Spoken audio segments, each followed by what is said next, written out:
Hey, good morning. Good morning. I got great news. Jesus is Lord. Hey, the devil's utterly defeated. Thank God the word's working. I believe that it's working mightily in you. Boy, I know it's working in my life.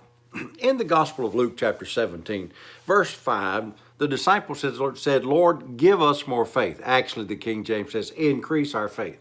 See, they saw Jesus living by faith. And by the way, the just shall live by faith. They saw him raise the dead. They saw him heal the sick. They saw him feed the multitudes, and they knew he did it by faith. There's also a principle here in this chapter about faith that I want you to get, and that is faith is your servant to get the job done. Now let's go over here and read this. The apostle said, Lord, increase our faith. Jesus said, practice what you got. Take your faith, say to the tree, be planted into the sea, and it would obey you. The tree would obey the faith that would obey you. And then he goes on and makes a statement here that I believe that I can get this across to you. Watch this. And he said, and it shall obey you. Then he says, but which of you having a servant? Now the question was, Lord, increase our faith. So the answer is about faith. It's not about servitude. By the way, Jesus don't want any servants. God doesn't want any sons. Doesn't want servants. He wants sons. The story of the prodigal son was when he came back, he said, hey, Father, I'll be glad to be one of your hired servants. He said, I don't want you to be a servant.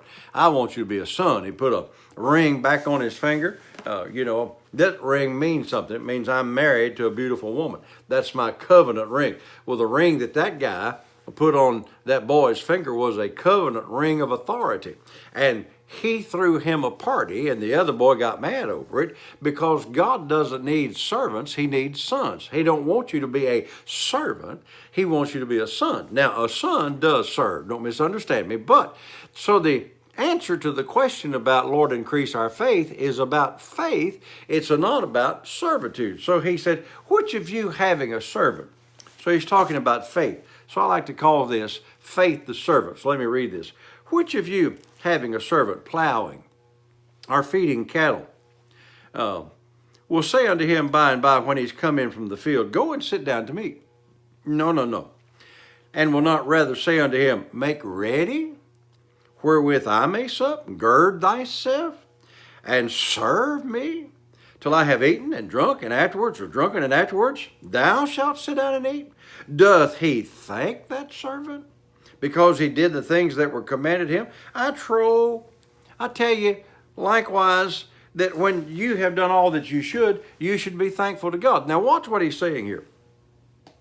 They said, Lord, increase our faith. So Jesus says, okay, this is how you increase your faith, by saying.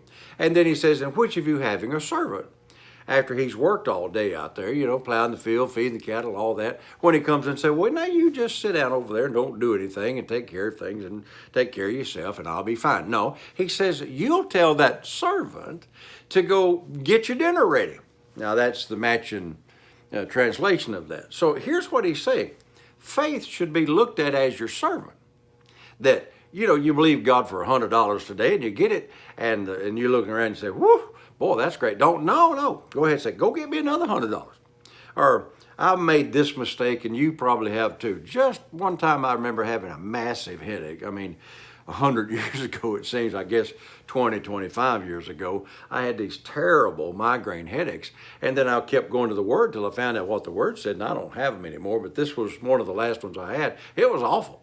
And so I believed that I received my healing according to 1 Peter 2:24 and Matthew 8:17, along with Psalm 103. Well, the headache began to kind of recede a little bit, and I began to feel a little better. I'm laying over there on the couch. That's my nap place right over there. I'm laying on the couch, hurting.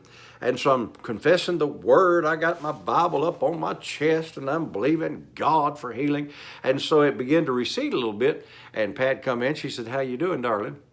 And I said, well, I'm beginning to feel a little better. And I'm talking about within just the next couple of minutes, boy, it just seemed to go whoop back on me, and it was worse than it was before. I learned from that. not to be moved by how you feel, not to be moved by how, what you see. Because what I was doing was, well, I'm beginning to feel a little better rather than with the stripes I was healed, rather than he sent his word and healed me. So what I did is I let go a little bit of my confession by being moved by what I saw. And before I knew it, that thing was back on me. Watch. I've got monthly bills just like you do. I mean, I call my house paid off, but right now I'm still making monthly payments. They come due every month. I have utility bills, electric bill, gas bill, different things that come around. I have to pay those every month. Well, every month I get to believe God. Now, I said that right. I get to believe God. So I have to believe God for extra money because my income doesn't equal my outgo, but with God, I got more income than outgo will ever be. I'm a blessed man. But every month I have to believe God to make that payment, or every month I have to believe God, for a little extra for the utilities, groceries, gas for my pickup truck, whatever. I get to believe God. I get to believe God. But this month I'm not going to believe God. Next month say, well, I guess I don't need anything. So faith, you just go sit down over there and don't do anything. No, faith is your servant to do whatever you want it to do on a continual basis. Faith the servant, your servant. Watch now. I believe God, I've got some decent old cars. It's time for a new one. I believe God, I've got an old airplane. I've had it a long time, 20 years, 25 years. Time for a new one. What I did was I let my faith sit down because I had my needs met. No. Faith is not supposed to sit down and you wait on it. You're supposed to tell your faith, go do this and go do that. And after it's done that, go do this. And after it's done that, well, I want you to do this. Don't